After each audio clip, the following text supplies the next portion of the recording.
Hello friends, എല്ലാവർക്കും Malayalam affairs YouTube ചാനലിലേക്ക് സ്വാഗതം. ഇന്ന് നമ്മൾ ഡിസ്കസ് ചെയ്യുന്നത് ജൂൺ 27-28 തീയതികളിലെ കറണ്ട് അഫയേഴ്സാണ്. PSC, UPSC മറ്റ് സെൻട്രൽ ലെവൽ എക്സാംസിന് പ്രിപ്പയർ ചെയ്യുന്നവർക്ക് ഈ വീഡിയോ വളരെയധികം ഉപകാരപ്പെടും.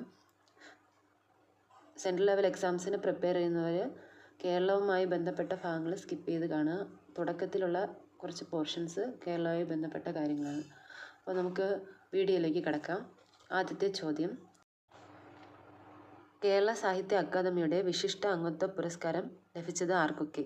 Option A KV Ramakrishnan, Ezhacheri Ramachandran. Option B PKN Panicker, Payyanur Kunhiraman. Option C MM Narayanan, TK Gangadharan. Option D ഇവരാരുമില്ല. അപ്പോൾ 2024 കേരള സാഹിത്യ അക്കാദമിയുടെ വിശിഷ്ട അംഗത്വ പുരസ്കാരം ലഭിച്ചത് KV രാമകൃഷ്ണനും ഏഴാച്ചേരി രാമചന്ദ്രനുമാണ്. നമുക്ക് ഇതിൻ്റെ കൂടുതൽ ഡീറ്റെയിൽസിലോട്ട് പോകാം. കേരള സാഹിത്യ അക്കാദമി അവാർഡ് 2024-2025 പ്രഖ്യാപിച്ചത്. അതിൻ്റെ ഫെലോഷിപ്പ് അല്ലെങ്കിൽ വിശിഷ്ട അംഗത്വം ലഭിച്ചത് 2 പേർക്കാണ്, KV രാമകൃഷ്ണനും ഏഴാച്ചേരി രാമചന്ദ്രനുമാണ്. സമഗ്ര സംഭാവനയ്ക്കുള്ള പുരസ്കാരം 6 പേർക്കാണ് ലഭിച്ചിട്ടുള്ളത്.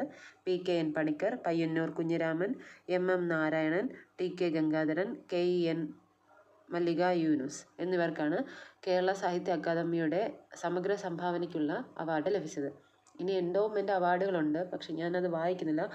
അവിടെ ഏത് വിഭാഗത്തിലാണ് പുരസ്കാരം ലഭിച്ചത്, അവരുടെ കൃതി ഏതാണ്, ഇതെല്ലാം മനസ്സിലാക്കുക.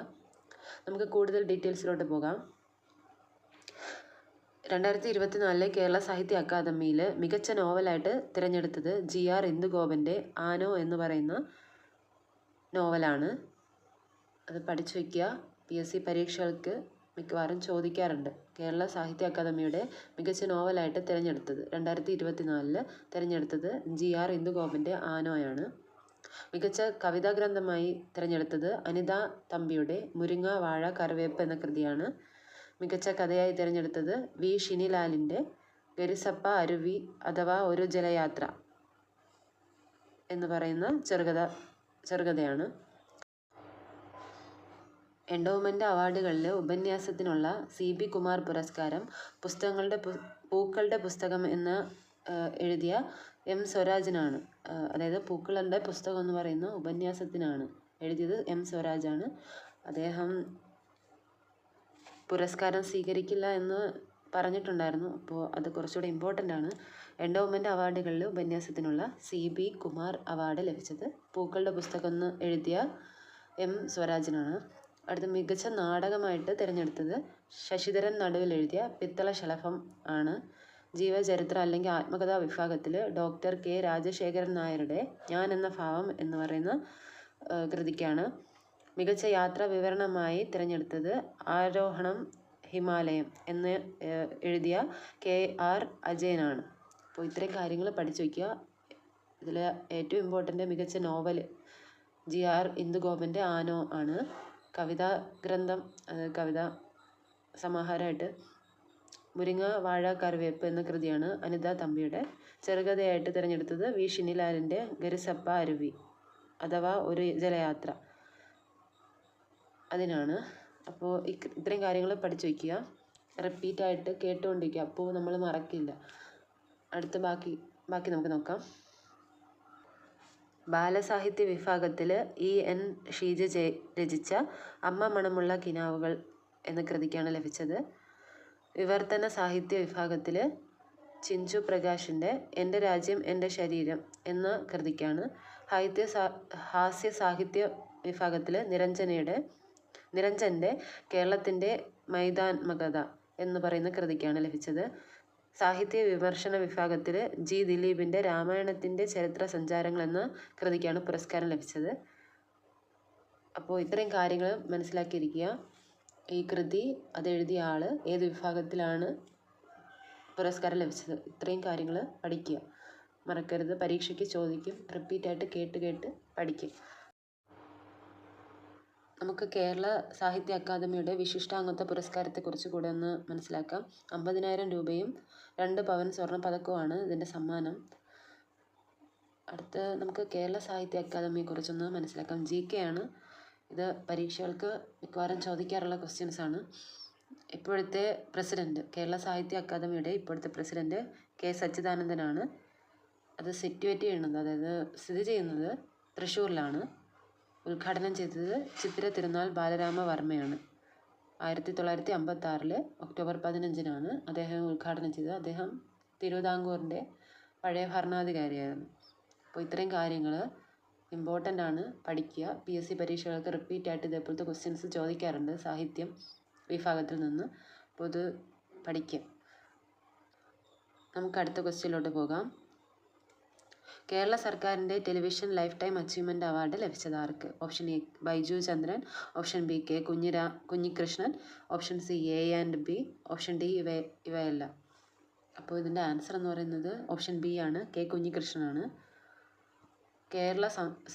കേരള സർക്കാരിൻ്റെ, അതായത് നമ്മുടെ സംസ്ഥാന സർക്കാരിൻ്റെ പരമോന്നത ദൃശ്യമാധ്യമ പുരസ്കാരമാണ് television life time achievement award എന്ന് പറയുന്ന ഈ പുരസ്കാരം. 2 ലക്ഷം രൂപയാണ് ഇതിൻ്റെ സമ്മാനത്തുക. അത് ഈ വർഷം ലഭിച്ചത് കെ കുഞ്ഞിരാമനാണ്. അദ്ദേഹത്തെക്കുറിച്ച് നമുക്ക് കൂടുതലായിട്ട് മനസ്സിലാക്കാം. മലയാള ടെലിവിഷൻ രംഗത്തിന് അദ്ദേഹം നൽകിയ സമഗ്ര സംഭാവനയ്ക്ക് വേണ്ടിയാണ് ഈ പുരസ്കാരം നൽകിയത്. അദ്ദേഹം കൊൽക്കത്ത, മദ്രാസ് തുടങ്ങിയ ദൂരദർശൻ്റെ ഓഫീസുകളിൽ അദ്ദേഹം ഡയറക്ടറായിട്ട് പ്രവർത്തിച്ചിട്ടുണ്ട്. 1984 തിരുവനന്തപുരത്തിലെ ദൂരദർശൻ സ്ഥാപിച്ചപ്പോൾ അതിൻ്റെ പ്രഥമ ഡയറക്ടറായിട്ട് ചുമതലയിട്ടത് കെ കുഞ്ഞിരാമനാണ്. ദേശീയതലത്തിൽ ദൂരദർശൻ്റെ അഡീഷണൽ ഡയറക്ടറായിട്ട് നിയമിതനാകുന്ന ആദ്യത്തെ മലയാളിയായിരുന്നു കെ കുഞ്ഞിരാമൻ. അപ്പോൾ ഇത്രയും കാര്യങ്ങൾ മനസ്സിലാക്കുക. ഇതിൽ 1984 ദൂരദർശൻ തിരുവനന്തപുരത്ത് സ്ഥാപിതമായപ്പോൾ അതിൻ്റെ പ്രഥമ ഡയറക്ടറായിരുന്നത് കെ കുഞ്ഞിരാമനാണ്. അതുപോലെ തന്നെ ദേശീയതലത്തിൽ ദൂരദർശൻ്റെ അഡീഷണൽ ഡയറക്ടറായ ആദ്യ മലയാളിയും കെ കുഞ്ഞിരാമനാണ്. നമുക്ക് അടുത്ത ക്വസ്റ്റ്യനിലോട്ട് പോകാം. കേരള സർവകലാശാല വൈസ് ചാൻസലർ ആര്? മോഹൻ കുന്നുമ്മൽ.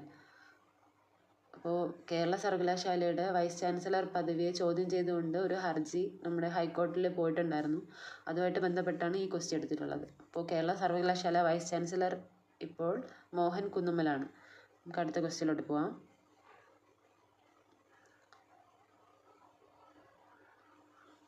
രാജ്യത്തെ മികച്ച ദേശീയോദ്യാനമായി തിരഞ്ഞെടുത്ത കേരളത്തിൽ നിന്നുള്ള ദേശീയോദ്യാനം. Option A Eravikulam, option B Silent Valley, option C Mathikettanchola, option D Periyar. അപ്പോൾ ഇതിൻ്റെ കറക്റ്റ് ആൻസർ എന്ന് പറയുന്നത് ഓപ്ഷൻ എ ഇരവികുളമാണ്. നമുക്ക് കൂടുതൽ ഡീറ്റെയിൽസിലോട്ട് പോവാം. കേന്ദ്ര വനം പരിസ്ഥിതി മന്ത്രാലയത്തിലെ 2020-25 മാനേജ്മെൻറ്റ് എഫക്റ്റീവ്നെസ് ഇവാലുവേഷൻ റിപ്പോർട്ട് പ്രകാരമാണ് ജമ്മു കാശ്മീരിലെ ഡച്ചിങ്ങാം നാഷണൽ പാർക്കിനൊപ്പം കേരളത്തിൽ നിന്നുള്ള ഇരവികുളം നാഷണൽ പാർക്കിന് രാജ്യത്തെ മികച്ച നാഷണൽ പാർക്കിനുള്ള പുരസ്കാരം ലഭിച്ചത്. അതായത് ഈ റിപ്പോർട്ട് പഠിക്കുക, management effectiveness evaluation report.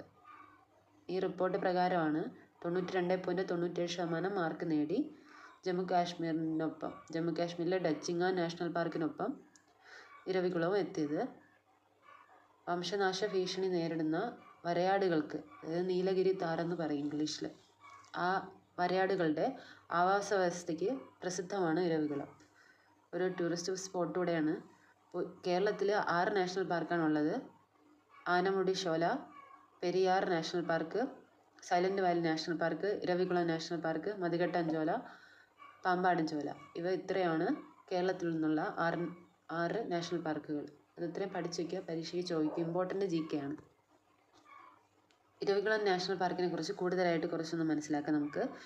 Area വൈസിൽ, അതായത് വിസ്തീർണം വെച്ച് കണക്കാക്കിയാൽ കേരളത്തിലെ ഏറ്റവും വലിയ നാഷണൽ പാർക്കാണ് ഇരവികുളം നാഷണൽ പാർക്ക്. ഇടുക്കി ജില്ലയിലെ ദേവികുളം താലൂക്കിലാണ് ഇരവികുളം സ്ഥിതി ചെയ്യുന്നത്. ദക്ഷിണ ഭാരതത്തിലെ, അതായത് നമ്മുടെ തെക്കേ ഇന്ത്യയിലെ ഏറ്റവും ഉയരം കൂടിയ കൊടുമുടിയായ ആനമുടി, അതിൻ്റെ ഉയരം 2695 മീറ്ററാണ്. സ്ഥിതി ചെയ്യുന്നത് ഇരവികുളത്താണ്. 1978 നാഷണൽ പാർക്കായിട്ട് ഇരവികുളത്തിനെ പ്രഖ്യാപിച്ചത്. അപ്പോൾ നമുക്ക് അടുത്ത ക്വസ്റ്റ്യനിലോട്ട് പോകാം. ക്രോപ്പ് സീഡ്സ് ഓൺ ISS എന്നത് ഏത് പദ്ധതിയുടെ ഭാഗമാണ്? Option A Gaganyaan, option B Chandrayaan 3, option C axiom 4, option D GSLV F-15. അപ്പോൾ ഇതിൻ്റെ കറക്റ്റ് ആൻസർ എന്ന് പറയുന്നത് ഓപ്ഷൻ സി ആക്സിയം 4 ആണ്. ആക്സിയം 4 മിഷൻ്റെ ഭാഗമായിരുന്നു ക്രോപ്പ് സീഡ്സ് ഓൺ ISS എന്ന് പറയുന്നത്. ഇതിൽ GSLV F-15 എന്ന് പറയുന്നത് ഇന്ത്യയുടെ 100ാമത്തെ ബഹിരാകാശ ദൗത്യമായിരുന്നു. നമുക്ക് കൂടുതലായിട്ട് ഇതിനെക്കുറിച്ച് മനസ്സിലാക്കാം. ഗുരുത്വാകർഷണം തീരെ കുറഞ്ഞതോ ഒട്ടും ഇല്ലാത്തതോ ആയ അവസ്ഥയിൽ വിത്തുകൾ എങ്ങനെ പ്രതികരിക്കുമെന്ന് മനസ്സിലാക്കുകയാണ് ഈ ഗവേഷണത്തിൻ്റെ ലക്ഷ്യം. ഇത് ആക്സിയോം 4 മിഷൻ്റെ പാർട്ടായിരുന്നു. നമ്മുടെ ശുഭാംശു ശുക്ല ഇൻ്റർനാഷണൽ സ്പേസ് സ്റ്റേഷനിൽ പോയ ആ ദൗത്യത്തിൻ്റെ പാർട്ടാണ് ഈ ഒരു ദൗത്യം. വെള്ളായണി കാർഷിക കോളേജിൽ നിന്ന് വികസിപ്പിച്ച 5 വിത്തിനങ്ങളാണ് കൂടെ കൊണ്ടുപോയത്. ഉമാ, ജ്യോതി എന്ന് പറയുന്ന നെല്ലിൻ്റെ വിത്തിനങ്ങളും തിലകാര എന്ന എള്ളിൻ്റെ വിത്തുകളും ഒപ്പം തക്കാളി, വഴുതന, കുറ്റിപ്പയർ എന്നിവയുടെ വിത്തുകളും പരീക്ഷണത്തിനായി അയച്ചിട്ടുണ്ടായിരുന്നു. അടുത്ത ക്വസ്റ്റ്യൻ, ഇന്ത്യയിലെ മികച്ച പാസ്പോർട്ട് ഓഫീസിനുള്ള പുരസ്കാരം നേടിയത്? Option A Kozhikode, option B Thiruvananthapuram, option C Kollam, option D Thrissur. അപ്പോൾ ഇതിൻ്റെ കറക്റ്റ് ആൻസർ എന്ന് പറയുന്നത് ഓപ്ഷൻ എ കോഴിക്കോടാണ്.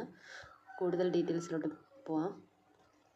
ഇന്ത്യയിലെ മികച്ച പാസ്പോർട്ട് ഓഫീസിനുള്ള പുരസ്കാരം കോഴിക്കോട് റീജിയണൽ പാസ്പോർട്ട് ഓഫീസിനാണ് ഇത് ലഭിച്ചത്.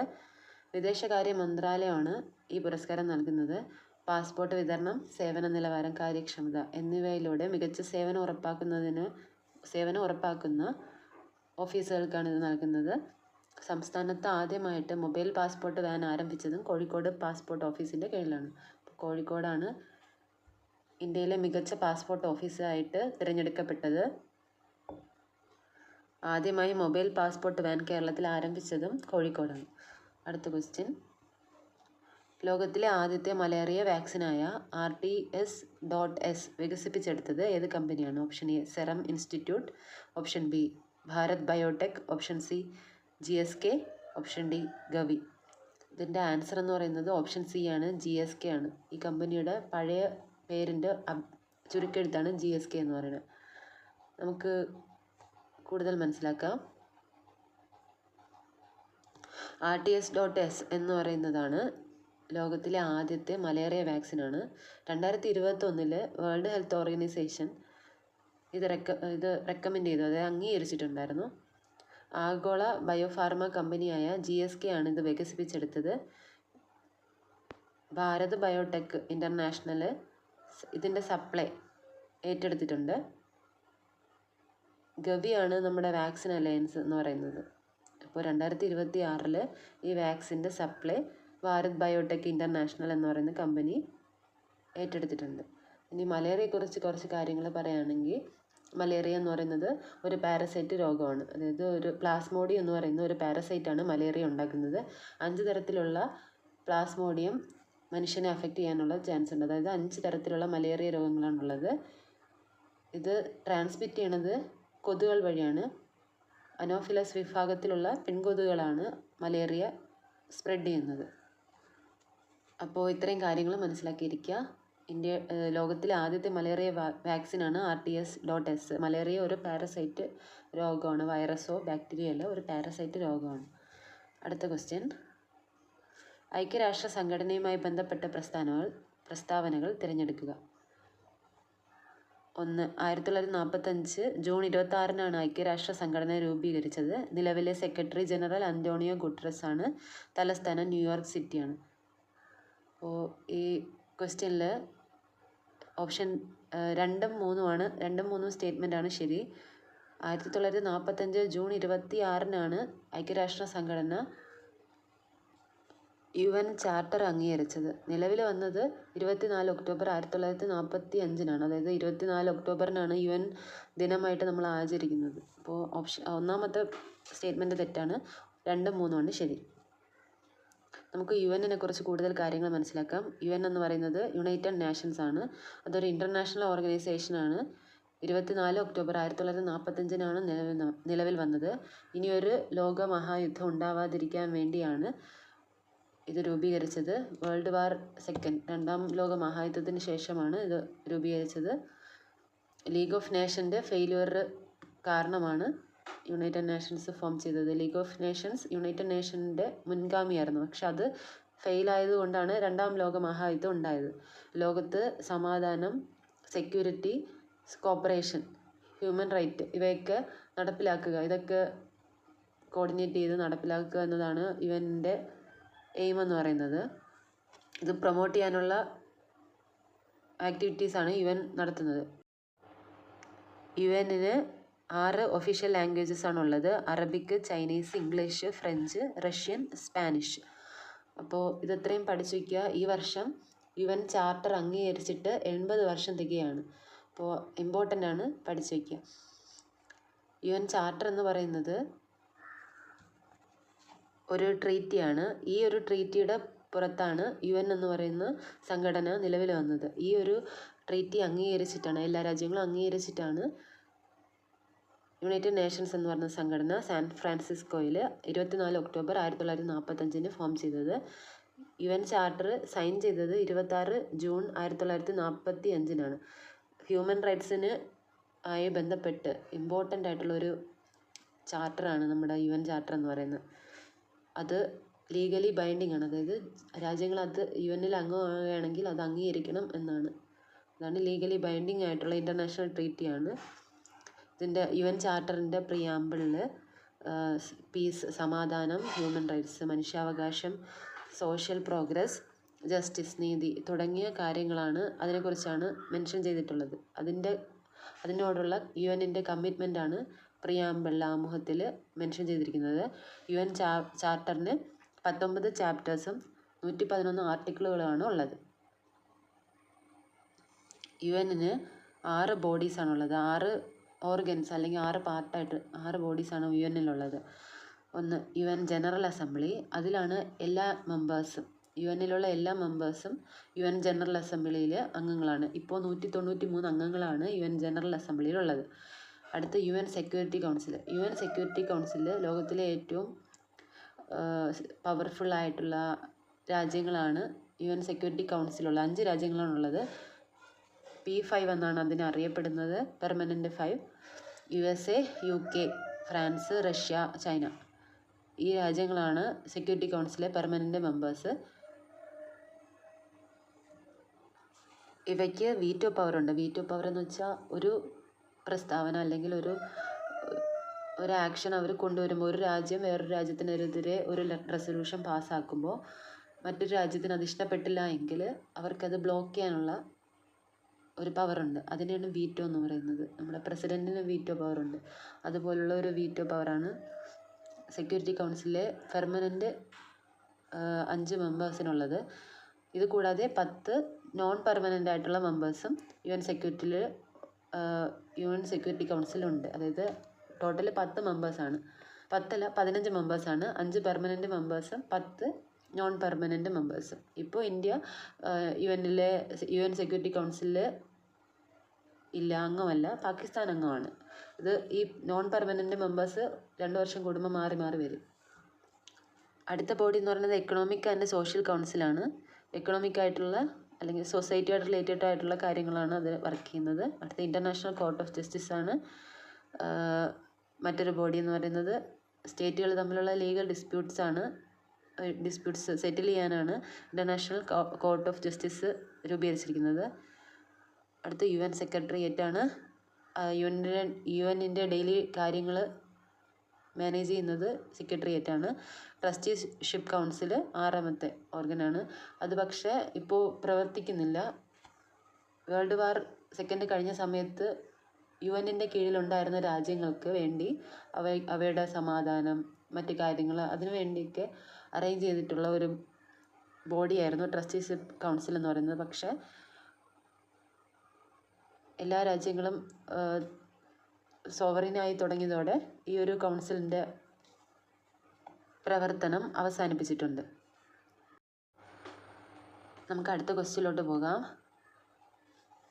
ഷാങ്ഹായ് കോപ്പറേഷൻ ഓർഗനൈസേഷൻ 2025 ആതിഥേയത്വം വഹിച്ചത് ഏത് രാജ്യമാണ്? Option A China, option B India, option C Iran, option D Kazakhstan. ഇതിൻ്റെ കറക്റ്റ് ആൻസർ എന്ന് പറയുന്നത് ഓപ്ഷൻ എ ചൈനയാണ്. ഷാങ്ഹായ് കോപ്പറേഷൻ ഓർഗനൈസേഷൻ അല്ലെങ്കിൽ SCO എന്നറിയപ്പെടുന്നത് 10 രാജ്യങ്ങളുടെ ഒരു സംഘടനയാണ്. 2025 സമ്മിറ്റ് നടന്നത് തിയാൻജിൻ എന്ന് പറയുന്ന പ്രൊവിൻസിലാണ്, ചൈനയിലാണ് ഈ ഒരു മീറ്റിംഗ് നടന്നത്. 5ാമത്തെ തവണയാണ് ചൈന ഇത് നടത്തുന്നത്, SCO സമ്മിറ്റ് ഓർഗനൈസ് ചെയ്യുന്നത്. ചൈനയിൽ വച്ച് നടന്ന ഉച്ചകോടിയിൽ ഇന്ത്യയെ പ്രതിനിധീകരിച്ച് കേന്ദ്രമന്ത്രി രാജ്നാഥ് സിംഗാണ് പങ്കെടുത്തത്. പഹൽഗാം ഭീകരാക്രമണം പരാമർശിക്കാത്തതിനാൽ ഈ വർഷം നടന്ന മീറ്റിങ്ങിൽ ഇന്ത്യ പ്രസ്താവനയിൽ ഒപ്പിടാനായിട്ട് വിസമ്മതിച്ചിട്ടുണ്ടായിരുന്നു. അതുകൊണ്ട് ഈ വർഷത്തെ ഉച്ചകോടിയിൽ ഒരു സംയുക്ത പ്രസ്താവന ഇല്ലാതെയാണ് ഉച്ചകോടി സമാപിച്ചത്. നമുക്ക് SCOയെ കുറിച്ച് കൂടുതൽ കാര്യങ്ങളൊന്ന് മനസ്സിലാക്കാം. ഷാങ്ഹായ് കോർപ്പറേഷൻ ഓർഗനൈസേഷൻ എന്നതാണ് SCO എന്ന് പറയുന്നത്. 2001 ഇത് ഫോം ചെയ്തത്. ഇത് ഫൗണ്ടിങ് മെമ്പേഴ്സ് എന്ന് പറയുന്നത് ഫോം ചെയ്യുന്ന സമയത്ത് കസാക്കിസ്ഥാൻ, ചൈന, കിർഗിസ്ഥാൻ, റഷ്യ, ഉസ്ബെക്കിസ്ഥാനും തജിക്കിസ്ഥാനും ഇവ ഇത്രയായിരുന്നു മെമ്പേഴ്സ്. ചൈനയിൽ വെച്ചാണ് ആദ്യത്തെ മീറ്റിംഗ് നടന്നത്. Trade, investment, energy, transportation, security തുടങ്ങിയ മേഖലകളിൽ മ്യൂച്വൽ കോപ്പറേഷനും സപ്പോർട്ട് നൽകുക, ഇവയാണ് ഇതിൻ്റെ ലക്ഷ്യം എന്ന് പറയുന്നത്. ഈ ഓർഗനൈസേഷൻ്റെ ലക്ഷ്യം 2 ഒഫീഷ്യൽ ലാംഗ്വേജ് ആണുള്ളത്, റഷ്യനും ചൈനീസും. ഇതിൻ്റെ സെക്രട്ടേറിയറ്റ് സ്ഥിതി ചെയ്യുന്നത് ബെയ്ജിങ്ങിലാണ്. ചൈനയിലെ ബെയ്ജിങ്ങിലാണ് സെക്രട്ടേറിയറ്റ് സ്ഥിതി ചെയ്യുന്നത്. ഇതൊരു inter political, economic and security organisation. ഒരു വിങ് അല്ലെങ്കിൽ ഒരു ഓർഗനാണ് റാഡ്സ് എന്ന് പറയുന്നത്. റാഡ്സ് എന്ന് പറഞ്ഞാൽ the regional anti terrorist structure എന്നതിൻ്റെ ചുരുക്കെഴുത്താണ് റാഡ്സ് എന്ന് പറയുന്നത്. മെമ്പർ കൺട്രീസിലെ ടെററിസം, സെപ്പറേറ്റിസം, എക്സ്ട്രീമിസം തുടങ്ങിയുള്ള കാര്യങ്ങൾ നിയന്ത്രിക്കുക, അത് കോമ്പാക്ട് ചെയ്യാൻ വേണ്ടിയിട്ടുള്ള എഫേർട്ട് കൊണ്ടുവരിക തുടങ്ങിയവയാണ് റാഡ്സ് എന്ന് പറയുന്ന ഓർഗൻ്റെ ആ ഒരു സംഘടനയുടെ ലക്ഷ്യം എന്ന് പറയുന്നത്. ഇത് ഷാങ്ഹായ് കോപ്പറേഷൻ ഓർഗനൈസേഷൻ്റെ ഒരു വിങ് ആണ്, ഒരു ഭാഗമാണ് റാഡ്സ് എന്ന് പറയുന്നത്. അതിൻ്റെ ഹെഡ്ക്വാർട്ടേഴ്സ് സ്ഥിതി ചെയ്യുന്നത് താഷ്കണ്ട്, ഉസ്ബെക്കിസ്ഥാനിലെ താഷ്കണ്ടിലാണ് സ്ഥിതി ചെയ്യുന്നത്. ഇപ്പോൾ കറൻ്റ്ലി 10 മെമ്പേഴ്സാണ് SCOയിലുള്ളത്. ലാസ്റ്റായിട്ട് ജോയിൻ ചെയ്തത് 2024 ലാസ്റ്റായിട്ട് ജോയിൻ ചെയ്തത്, അതായത് 10ാമത്തെ മെമ്പർ ബെലാറസ് ആയിരുന്നു. ഇന്ത്യയും പാകിസ്ഥാനും ജോയിൻ ചെയ്തത് 2017 ഇപ്പോൾ മെമ്പേഴ്സ് 10 പേര്: China, Russia, India, Pakistan, Kazakhstan, Kyrgyzstan, Tajikistan, Uzbekistan, Iran. അപ്പോൾ ഇത്രയും കാര്യങ്ങൾ, ബെലാറസ്, ഇത്രയും കാര്യങ്ങൾ മനസ്സിലാക്കുക. ഇറാൻ 2023 ജോയിൻ ചെയ്തത്. നമുക്ക് അടുത്ത ക്വസ്റ്റ്യനിലോട്ട് പോകാം. ലോക ചെസ് റാങ്കിൽ ഏറ്റവും മുന്നിലുള്ള ഇന്ത്യക്കാരൻ ആര്? Option A Praggnanandhaa, option B Dommaraju Gukesh, option C Arjun Erigaisi, option D ഇവരാരുമല്ല. അപ്പോൾ ലോക ചെസ് റാങ്കിൽ ഏറ്റവും മുന്നിലുള്ള ഇന്ത്യക്കാരൻ എന്ന് പറയുന്നത് പ്രജ്ഞാനന്ദയാണ്. നമുക്ക് ഇതിനെക്കുറിച്ച് മനസ്സിലാക്കാം. ലോക ചെസ് റാങ്കിൽ ഇന്ത്യയുടെ രമേഷ് ബാബു പ്രജ്ഞാനന്ദ ലോക റാങ്കിൽ 4ാം സ്ഥാനത്ത് എത്തിയിട്ടുണ്ടായിരുന്നു. അപ്പോൾ ലോക റാങ്കിൽ 4ാം സ്ഥാനത്തുള്ള പ്രജ്ഞാനന്ദയാണ് ഇന്ത്യയിൽ നിന്നുള്ള ഏറ്റവും ഹയസ്റ്റ് റേറ്റിംഗ് ഉള്ള ചെസ് താരം എന്ന് പറയുന്നത്. ഉസ്ബെക്കിസ്ഥാനിൽ നടന്ന ചെസ് കപ്പിൽ നേട്ടത്തോടെയാണ് ഗുഗേഷിനെയും അർജുൻ എരിഗേസിയെയും മറികടന്ന് പ്രജ്ഞാനന്ദ 1ാം സ്ഥാനത്തെത്തിയത്. ലോക റാങ്കിൽ ആദ്യത്തെ 3 സ്ഥാനങ്ങളിലുള്ളത് Magnus Carlsen, Hikaru Nakamura, Fabiano Caruana എന്നിവരാണ്. അപ്പോൾ ഇത്രയും കാര്യങ്ങൾ മനസ്സിലാക്കുക. അപ്പോൾ ഇന്നത്തെ വീഡിയോ നമുക്ക് കഴിഞ്ഞിട്ടുണ്ട്. വീഡിയോ കണ്ടതിന് എല്ലാവർക്കും നന്ദി. നമുക്ക് അടുത്ത വീഡിയോയിൽ കാണാം.